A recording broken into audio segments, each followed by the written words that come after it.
You're watching Sagarmatha television.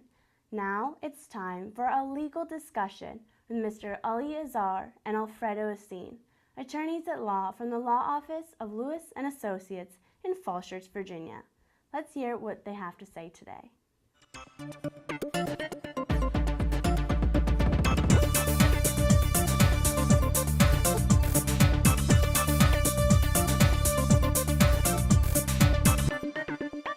Namaste viewers, this is Ali Azhar. Namaste viewers, this is Alfredo Asin. And you're watching us on Sagarmatha television from Falls Church, Virginia. So Alfredo, I wanted to take this segment and talk a little bit about immigration. And we have had these questions raised by the viewers of this program who have approached Ram and have inquired, especially from viewers from Nepal, that we do get people who come in under lotteries or follow rejoins or asylums, and they have to basically uproot their entire life and come to the US on a green card, and then they realize they're pretty much stuck here. They must be here at least 6 months and a day out of the year, otherwise they risk losing their permanent resident status.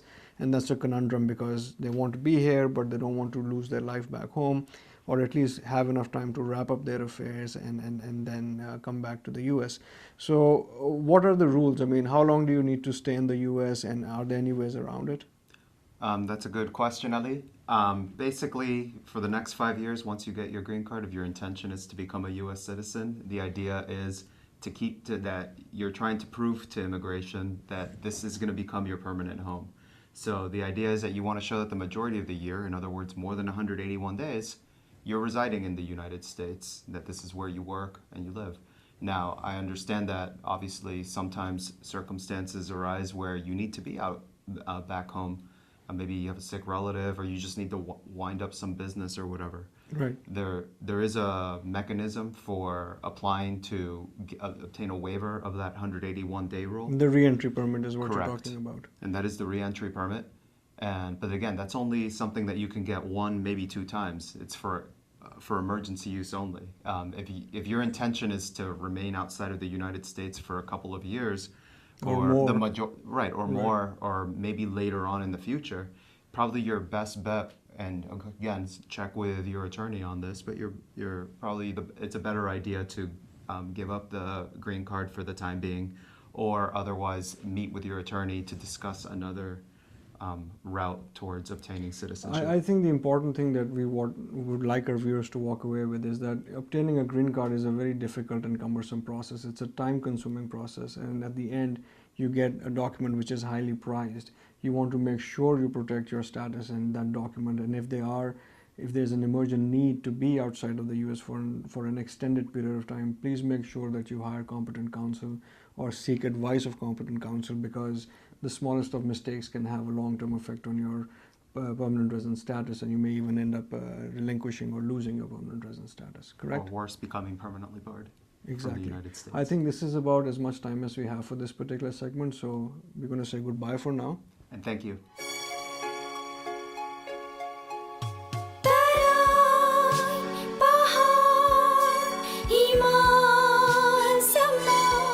Sagarmatha television.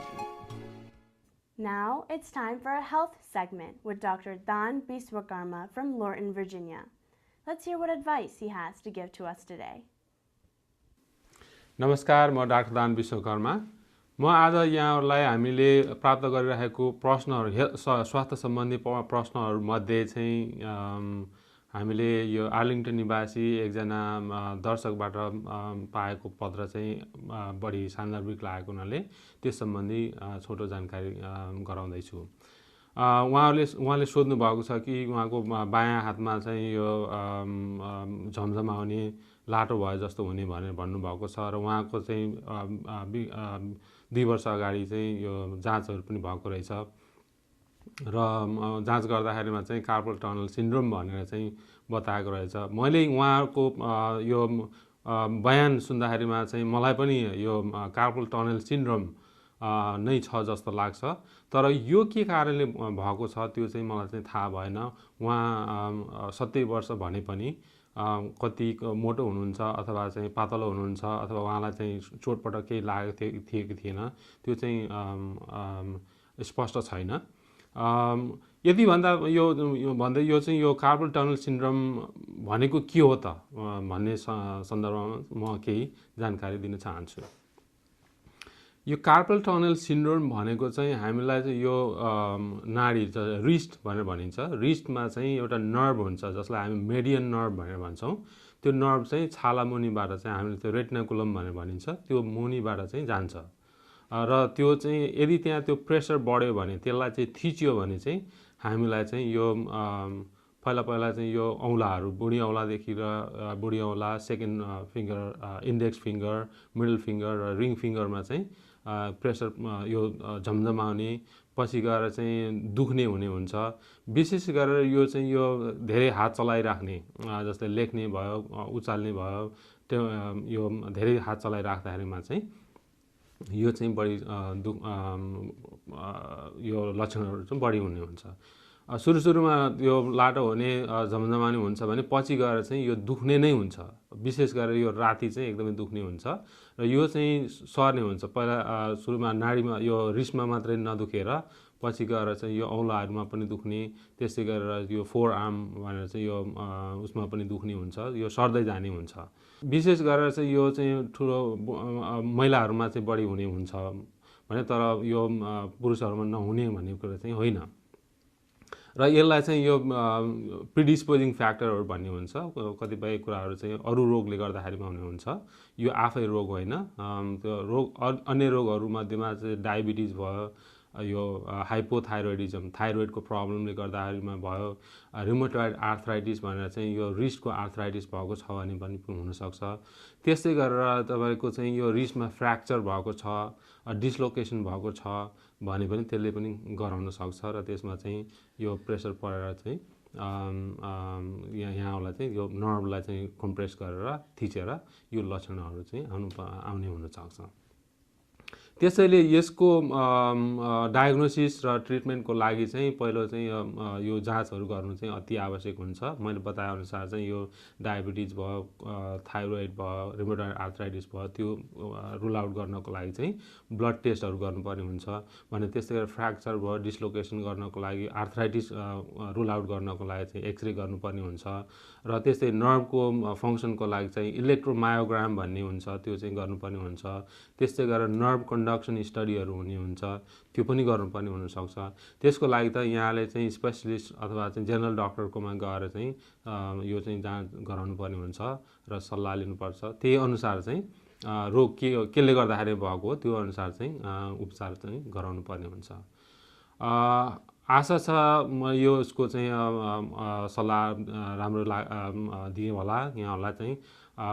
त्यस्तै सल्लाहहरू चाहिँ म पछि पनि लिएर आउनेछु। फेरि भेटौँला। नमस्कार। Well, viewers, that's all for today. We hope you've enjoyed this episode of Sagarmatha Television.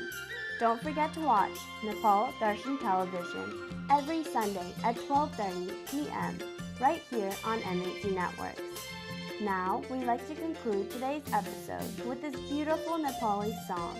See you next week. Until then, I'm Shreyaska Dahal saying goodbye and namaste.